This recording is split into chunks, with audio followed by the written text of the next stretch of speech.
नीलकंठ वर्णी की कथा लगभग 500 शब्दों में नीलकंठ वर्णी, जिन्हें बाद में भगवान स्वामीनारायण के रूप में जाना गया, का जन्म संवत 1837 सन 1781 में उत्तर प्रदेश के अयोध्या के निकट छपैया नामक ग्राम में हुआ।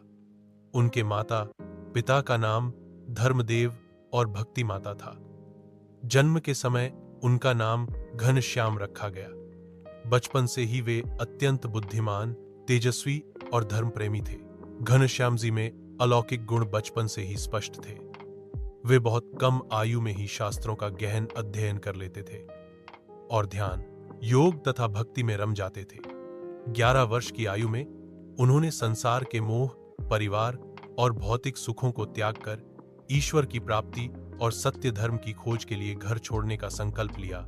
घर छोड़ने के बाद नीलकंठ वर्णी ने एक अद्भुत तीर्थ यात्रा आरंभ की। यह यात्रा लगभग 7 वर्षों तक चली और इसमें उन्होंने हजारों किलोमीटर की दूरी तय की। इस यात्रा का उद्देश्य केवल तीर्थ दर्शन ही नहीं था, बल्कि उन्होंने समाज को सत्य, अहिंसा, भक्ति और सदाचार का संदेश दिया।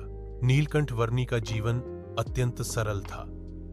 वे नग्न पांव चलते, केवल एक साधु वस्त्र धारण करते, फल फूल और जड़ी बूटी से जीवन यापन करते और किसी भी प्रकार का संग्रह नहीं रखते।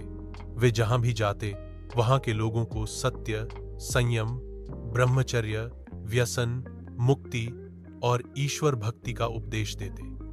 कठिन से कठिन परिस्थितियों में भी उनका धैर्य और ईश्वर में विश्वास अडिग